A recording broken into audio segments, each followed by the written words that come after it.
So part 2 of my slab plate or dish is to clean up the edges and to add maybe some other surface methods. So I want my clay to be at a wet, leather hard stage. So just make sure that you let it dry enough, but not too much.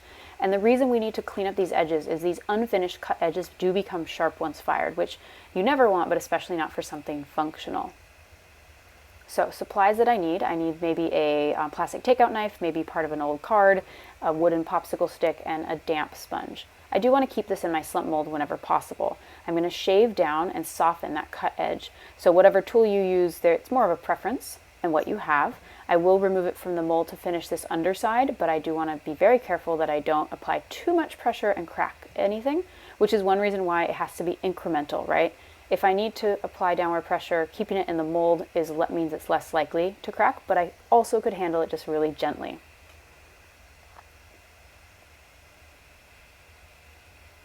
So just incremental small changes do two things. One, it makes sure that you don't, you're not as likely to do like a big chip that is harder to fix. And it also means that you're not applying too much pressure in one area that is more likely to warp, chip, crack, or break your piece.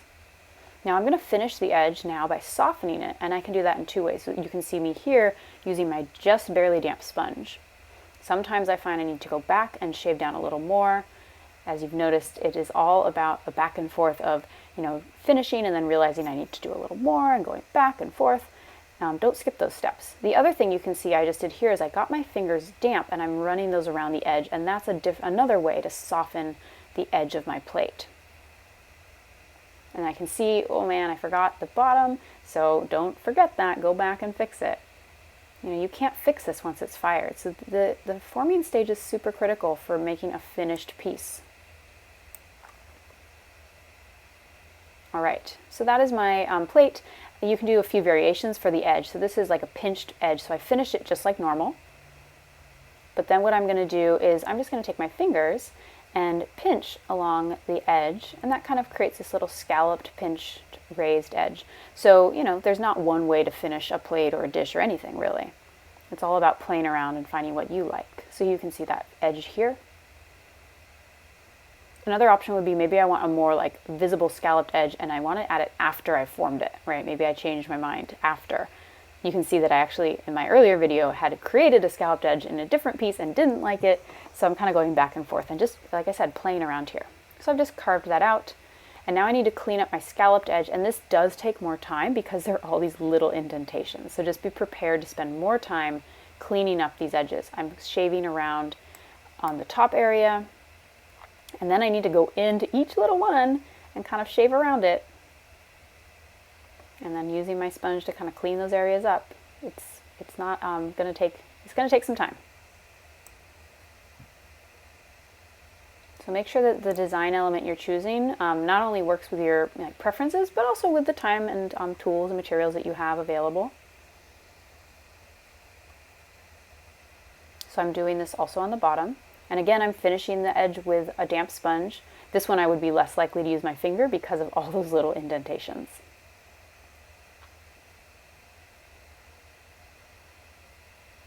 All right, so you could also add a foot to your piece. Make sure that you do this before your clay is too dry. So I'm rolling out a coil.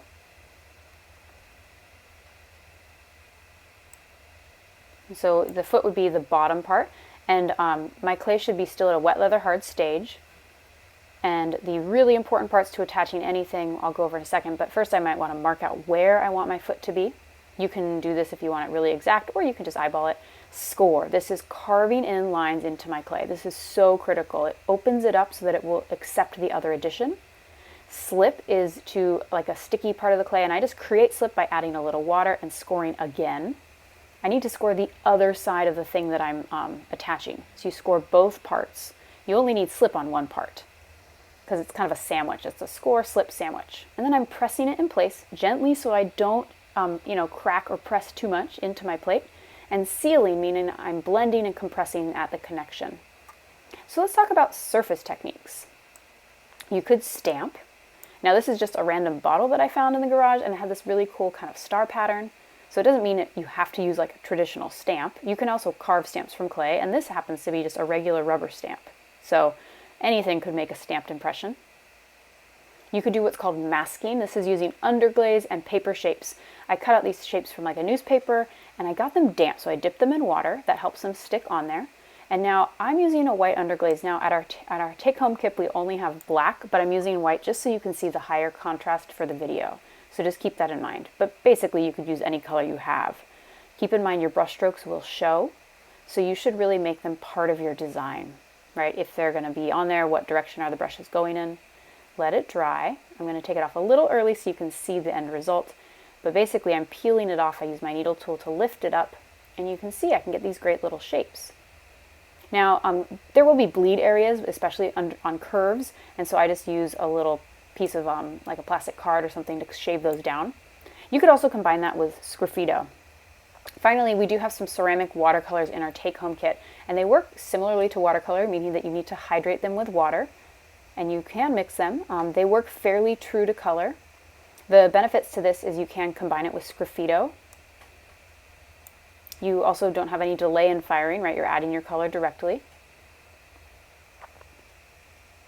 The negatives are, it is harder to see the color and application as you apply it to unfired clay.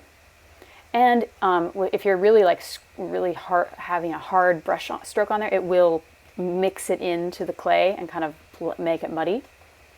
And this is what it looks like fired. You will see the brush strokes, so please treat it like watercolor, where you expect to see brush strokes. Brush in the direction of, say, your design.